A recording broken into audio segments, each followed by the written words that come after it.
Hi everyone. Sorry for that delay. We'll get started in 1 second.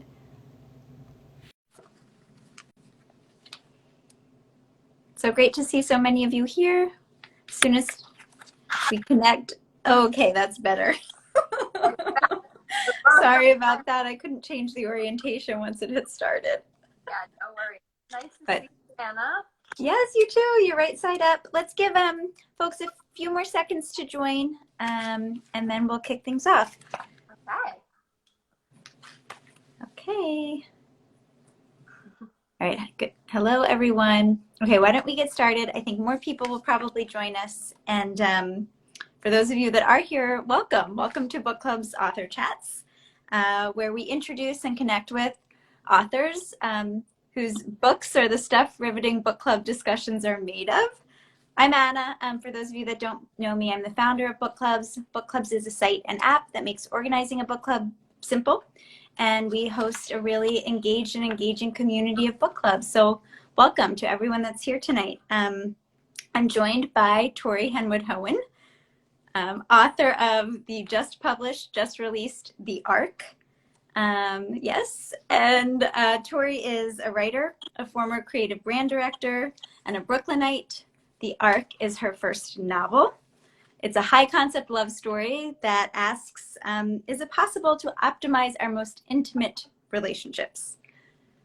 It's smart, it's hilarious, it's genre defying. I absolutely loved it. Tory, welcome. Thank you. Thank you so much for having me. Great intro. You covered everything. This is going to be fun. Thank you so much for joining. And before we dive in, I have a lot of questions I want to ask you, and I'm sure those that are here live might have some questions for you too. Feel free to ask them in the chat. But before we do that, I wanted to give you the opportunity to introduce yourself to our community. Okay. Well, hi everyone. I've actually been a member of book clubs for a while now. I do have my own book club, so it's so exciting to be here with you, Anna, tonight, talking about my own book. This is like a dream that has been long percolating in my life. And yeah, The Arc is my debut. Prior to this, I've always had writing related jobs, but this is really my first foray into writing fiction. So it's really exciting to be here. Great. Welcome again. And that's a great segue into my first question for you. So yes, it's clear from your bio and from reading even just the first couple of pages of this book that you're a writer. You have been a writer. After finishing the book, thinking that this is maybe exactly what you've been called to do. But this is your first book. This is a debut novel. And I wonder if you could share a little bit more about your background with us as a creative, as a writer, and what led you to actually write your first novel and change your life and career so completely. So yeah, this is a moment of reinvention for me in my life. Not entire reinvention, but a new direction with my writing. And I think I've always been a writer my whole life in different capacities. Like as a little kid, I was writing books in the corner. But I sort of shied away from creative writing and fiction. Not in high school and college and beyond. I'm not sure why.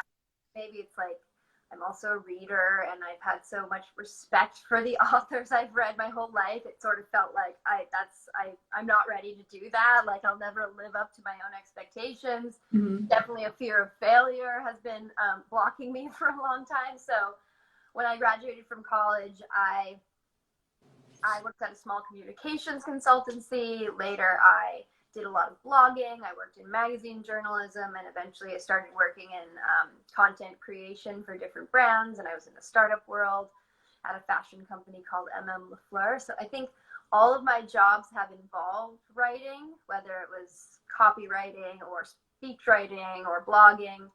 But yeah, it was more so like personal essays and or brand related marketing type writing. So I think I knew that was a skill that I had, but I think I've always been a little scared to strike out on my own and mm-hmm. whether whatever those reactions that came at me would be. So yeah, my last job was at LaFleur, a clothing brand targeted at professional women, and I was there for 5 years. as the creative director of brand. And, you know, I love the company. I love the people. I was there as they grew from super tiny to sort of a mid-sized company. But after 5 years, I realized I had done what I went there to do, and this desire to write a novel kept bubbling up. So I quit my job and I took the leap. And yeah, it wasn't like totally smooth sailing. It took a few years, but about 4 years later, I have my book in my hand, upside down. Beautiful cover too. Yeah, it's been really exciting. You know, I didn't necessarily know if it would work out, but here we are. Okay, so let's dive into that a little bit more. So you realized it was time for a change. The inspiration came to you to write this book. It takes a lot of guts to take such a big risk and to leave a former career behind and to embark on the unknown. The inspiration and kind of the gumption to do it is one thing. How did you actually do it? Did you leave your career behind and do nothing but write for 4 years? How did it happen from, okay, I'm doing this to published book? Yeah, there were a few months there where I was wondering, oh God, what have I done? Because I left my job in July 2018, knowing that I wanted to try to write and sort of give myself a year or so to see if I could gain some momentum. But I didn't actually have the idea for the book. I didn't have a concrete plot. Okay. I actually spent the first few months after I left my job just like panicking and wondering if this idea would ever crystallize, and feeling like I had ruined my life, and was really freaking out for a few months. At the same time, I had gone through a breakup and I was on dating apps for the first time. So sort of coincidentally, those two forces in my life combined. And I was finding that like the dating apps were really weird and interesting in a way I didn't expect. And I was kind of approaching them from an anthropological point of view, just like really curious about the way people were presenting themselves and the way I was presenting myself. And so the gears started turning, and I started to think this could be a really interesting premise for a novel, the idea of a service that takes the dating apps that we currently have and pushes them to the next level in the form of this really specialized, secretive matchmaking service. Mm-hmm. So yeah, once that idea started to turn in my mind, and I ran it by a few friends who were like, oh, we love that idea, then I felt like I had the confidence to dive into the writing. And from there, it took me about a year to write a first draft. Wow, great. Okay, you started to talk a little bit about the plot and how the idea came to be. Clearly, your curiosity in the dating apps and some of your personal experience led to at least the spark of the art. Tell us a little bit more about the plot and the characters, and how much of it was born from your personal experience.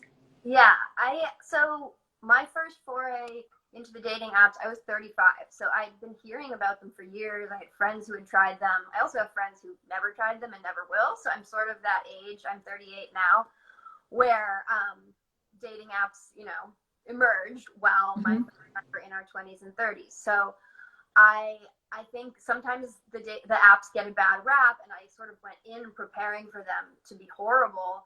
And they weren't as bad as I expected, but they were also sort of underwhelming. Like, they didn't feel all that high tech or sophisticated. So yeah, I really started to think about like, okay, well, if I were going to start a company that all about matchmaking, like how would I do it? What factors would I take into account that aren't being taken into account by your average app? I think I thought a lot about the ways that we are or aren't self-aware in terms of how we present ourselves. And I started to think about, well, what if there was a third-party service that could really analyze you and understand things about you that you don't even understand about yourself, in order to help you choose your partner. And maybe it's not someone you would choose for yourself, but it's someone who they can calculate is actually the right person for you to evolve with over time. So it's it's based in our current reality, but it's heightened and sort of pushed to the extreme. So did it come from a place of hope or despair? I think it did. Yeah. I mean, I think, and I've heard from a lot of people that they're like, oh, I wish the arc existed. I mean, price tag aside, and we can talk about that later. Yeah. But, they were like, I totally would have done something like that, or I would do something like that if it existed. So yeah, I think there was a bit of wishful thinking involved. Obviously, like the person that you choose as your life partner is a highly personal decision. Right. Not something you should outsource, but I do think that for a lot of us, like who have been single at certain points in our lives, there's a moment when you're like, I'm so tired of dating. I wish I could outsource this. Like someone just give me the answer. So the arc is really the response to that moment. And I will say it's not just for single people to read. As somebody that is married, I enjoyed this book so much. It is a love story, and it is highly intellectual and smart and really funny. And I didn't meet my partner on an app, although we both had a lot of experience on the apps before we found each other. And even for someone that's matched up, I kept thinking, I wonder if the arc would ever put us together. Probably not. So I'm sure people kind of in all places of, the romantic spectrum could really relate to aspects of this book. And I have gotten like feedback from both sides of that. I've had people be like, oh, I wish I could go to the arc. It sounds so great. And other people be like, thank God I'm not dating anymore. This sounds terrible. So I think, yeah, I hope it's relevant for people no matter whether they're single, partnered, or young. It's really a story about relationships, and it offers a lens into which we can think about our relationships, even if they're of the more traditional ilk. Okay, so a story about relationships. Without too many spoilers, I'd love to hear a little bit from you kind of about the concepts of the arc and the stake. They're a little futuristic, but not that far-fetched for those of us that have experienced kind of the app dating scene at all. And I'm curious kind of where the concepts came from and how they evolved as you were writing. And kind of a secondary question there is, given everything that's in the kind of futuristic dating matchmaking company and this vision of yours that came to life in the book, that it is a love story, how would you define the genre? I was really struggling as I was explaining to other people, I'm reading this fabulous book. It's sort of a romance, but a very intellectual one. There's some elements of sci-fi, of satire. Tell me more about kind of how you place it and how the concepts of the arc evolved and the stake. I don't want to forget about the stake evolved as you were writing. All right, so I'll tackle your third question first, and then I'll get to the arc and the stake. Okay. They're all interrelated. So I think I initially, my main goal was like, I love rom-coms. I love smart rom-coms, but really there are only a few in my mind that stand out as like, those are the movies I love and want to watch all of the time. So movies and books. I was like, I want to write something that could potentially like work its way into that, top echelon of like smart, fun rom-coms. So yeah, I think if I had to describe this book in one word, it's a rom-com. But I also wanted to, given that this is my first book, I just had so many ideas swirling, and I had just come out of the startup world. So I really wanted to use satire to poke fun at a lot of elements of our culture, our work culture, feminist culture, a lot of the cultures that I myself participate in. So I think, yeah, it's a romance, it's a love story, but also a satire. And then I sprinkled in like a little bit of sci-fi and a little, not a thriller, but like some creepy. So it was ambitious in that I was kind of like crossing genres, and luckily I found an agent and a publisher who are willing to go with me on that ride. I know sometimes it can be hard to like figure out how to present a book that's not just one thing, but I really did want to do something that felt unique, felt familiar, but different. So I guess that was my high level goal. And then within that, um, talking about satire, I wanted to, I guess, explore and question um, some questions that I had. So in terms of the arc itself, this is this matchmaking service, and the fundamental question of this book is, can we optimize our romantic relationships? Can we optimize compatibility? Should we? Even if we can, is that going to be beneficial in the long run or not? And I wanted that question to be open. I wanted the reader to be asking those questions along with me. I wanted the characters to be asking those questions so that we're sort of all in this conversation together. I also wanted to leave the question of whether the arc itself is benevolent or malevolent open, so you don't totally know if you're supposed to them and know what their methods are all about and what their real mission is. So yeah, I think it's, having been on the apps and also just living in this culture of optimization that we're all living in, I often found myself questioning, like, are our lives actually getting easier? Is this making things better, or is it just making it more complicated? So that's one question that I wanted to explore through the arc. And then I think the stake, which is this women's wellness club that shows up in the book, is similar. I mean, this was such a fun world for me to create, and it was based on a few real life entities that I have experienced over the years. There's, a club called The Wing. There's a club called The Well, both in New York and elsewhere. I do an exercise class called The Class. So there's a lot of those out there. And so, yes, this feminist wellness club is called The Stake, and it's meant to be, not taken too seriously. It's pretty absurd. But at the same time, a lot of the people who have read this book are like, it's crazy, but I want to go there. Like, I want to go to the sobbing pod. I want to go to the screen band. I want to get my hair brushed. Like, it sounds really fun. But yeah, again, it's the idea of taking sort of a wellness club and pushing it to an absurd. Yeah. The absurdity in this stake, I mean, made it really funny, and you were poking fun at sort of the outer limits of some of those clubs and where their vision would ultimately take a member, right?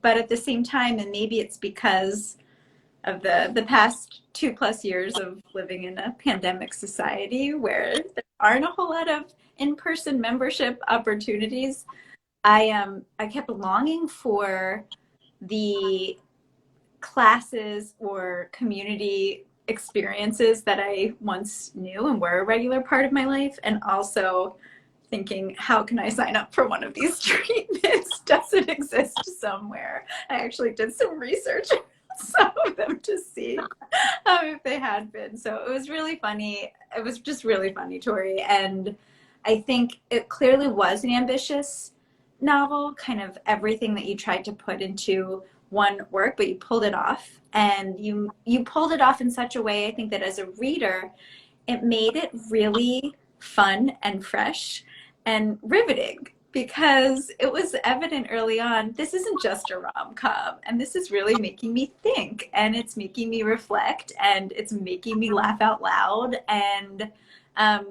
it was just a really fun experience as a reader to kind of go along on your crazy journey as well. I mean, a lot of my friends are like, whoa, like, we knew your brain was crazy, but we didn't know that.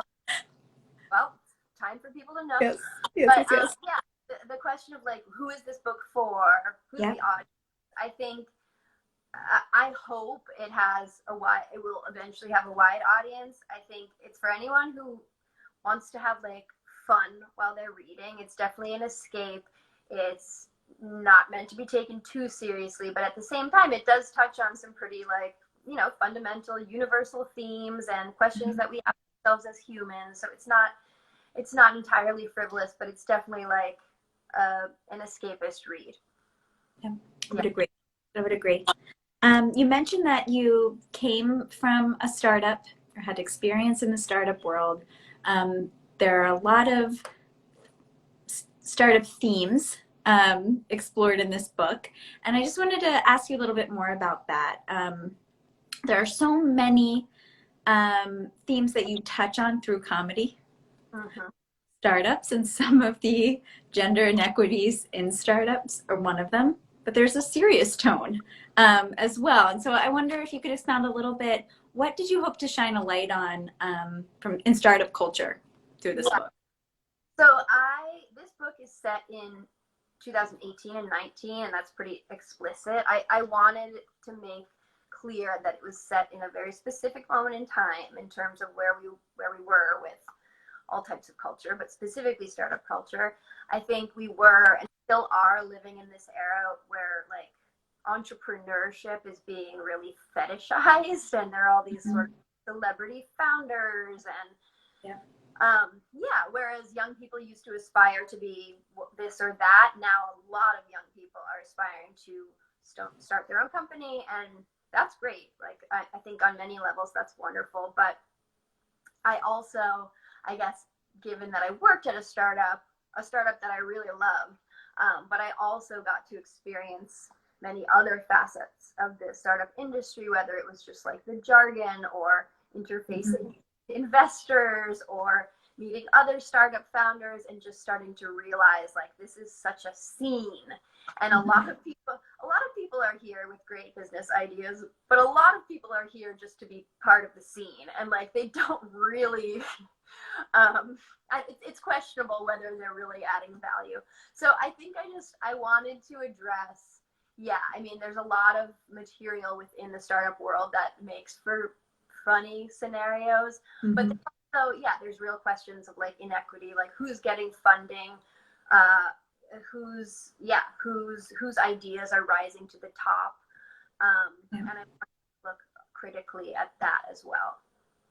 I related to that aspect of the book big time as a founder of a startup and someone that feels a little bit on the outside of that scene, and certainly you know I identify as a woman founder only because I feel like I'm in this group of undercapitalized startups without access to that world and that scene, at a certain level, but learning really quickly what it takes to bring an idea to life, and you have to play in that world somewhat to succeed. And so we've had a lot of chapters of book clubs, and we are here now as a really growing and thriving community and platform, but it hasn't always been easy to get to this point. And I loved how you brought some of that personal experience to life. And I think Ursula, the main character, like that's a big force in her career. That's something she's up against every day. It's sort of like seeing the dysfunction of her work, but also like she works there and she has to play the game and she has to relate to these people in order to succeed. So she's sort of like living this double life in a lot of ways. And I think, yeah, a lot of people, specifically women, totally relate to that. I wanted to dive into that nuance because I think we were also, when I wrote this, also coming out of the era of like girl boss and, women empowerment and that being the headline. But despite that being the headline, like it was and still is hard to get a business Very much so. Down, to have your voice be heard, to be taken seriously, when the vast majority of money is still being controlled by a specific type of male investor. So I thought that was really fascinating topic to dive into. I didn't want to get too serious with it, but I wanted it to feel like a real force in Ursula's life. Yeah, it wasn't too serious, but it may have been a little too accurate. So, okay, bringing it back to the book and really your journey as an author, let's talk a little bit about readers' reactions at large. So it's been published for almost a week now, which is amazing. Congratulations. And I know that several people read it before it was published. We even had a few conversations with book clubs and popped in. Tell me about the readers' reactions so far, and have any surprised you? Yeah, so I think like the main headline I've been hearing is just like, whoa, this wasn't quite what I thought it would be, or this was like more multifaceted than I expected. I thought I was going to get a love story, but I also got this. And that to me is very gratifying to hear. I'm like, oh, I wanted to surprise people a little bit. So as long as they enjoyed it, I like the idea of like them going into it thinking it's going to be this and it ends up being that. I've also, just on a personal note, like, I haven't heard a ton of feedback from the general public yet, since it's only been out for a week, but I think sort of early friends that I shared it with, it ended up resonating with a lot of people's dads. Really? Like men in their 60s and 70s who, you know, Dad, read this. They were like, loved it. So that was definitely a surprise. I mean, it's only a handful of people, but I was like, that's kind of, I don't know, that makes me feel good. Like, maybe this is for an even wider audience than I had hoped for. Yeah, and I think I've gotten equally positive feedback from like the men and women who I've heard from. So that's also exciting because I didn't want this to, even though, you know, it's clearly a love story, we have people making out on the cover, I didn't want it to feel like a book that's only for women or only for a certain type of woman. I really want it to feel accessible to all kinds of readers. Yeah. Great. Okay, I have one last question for you. I know we're at time. Before, we'll see if we have time for some rapid fire, but this is a big career shift and life change for you. Has the life of a writer lived up to your expectations? And tell us what's coming next. Yes, it has. Like, I am just, especially this week, I'm so happy and excited and feel like, oh, I'm so glad I took this leap. This was the right decision. You know, it's really nice to have arrived at this point. Like, I certainly had months between leaving my job and now when I was like, what did I do? So yes, I think at this point it feels like it's panned out. The writing process itself, as any writer will tell you, is up and down. You know, there are days when you're pulling your hair out. There are days when you feel euphoric. So I think I'm still getting used to the ebbs and flows of that, to like figuring out my own process. But I'm definitely happy to be where I am. And I'm working on a second book. I haven't gotten too far along, so I don't have too much to say other than it's sort of it's a story about two women who are at different points in their careers, and it's kind of a professional coming of age story. It's not a love story. Maybe it's a love story of sorts, but yeah, it's more about a relationship between women. And then I am in the very early phases of working with Netflix to develop the arc into a TV series. So amazing. Thank you. Yeah, that may or may not ever see the light of day, but we're working on writing the script for the pilot episode right now. So I'm amazing. I'm good. So now is the time for book clubs to discuss this book and ask each other who will be cast to play Ursula and Raphael before it becomes known. That's amazing, and such for your first debut novel to get picked up for a screen adaptation so immediately is just a testament to how brilliant this book is and how fun it was to read and how great it will be to watch. And because of how multifaceted it is, I really can't say enough about how great of a book club book this book is. And even for clubs, I'll speak of some of my own that we really try to only read more like highbrow literary fiction. There was so much to talk about in reading this book, and so I hope that endorsement comes through to other book clubs of all types. Okay, 2 minutes, Tory. I have a few rapid fire questions. Just first thing that comes to mind. Let's do it. And I think you already alluded to this first one, but are you in a book club or a writing club? Tell us a little bit about it, if yes. I have been in a book club for over 10 years. We have hung together, and it disintegrated a little bit during the pandemic, but it still exists, and yeah, it's one of like my favorite things that I look forward to every month. Nice. What author or who do you look to most for writing inspiration? This is a weird combination, but I think on the comedy side, David Sedaris is the gold standard for me. I could read him all day, and you know, I'm not comparing myself, but I aspire to that level of hilarity on the page. And then I also really love Lydia Davis, who's more of like an experimental fiction writer, who I think is able to render like really intense emotional moments and in a way that feels unexpected. So I think the collision of those two is like the sweet spot. Nice. Do you have a favorite book of all time? Yes, I have What is it? right here actually. So it's called Light Years.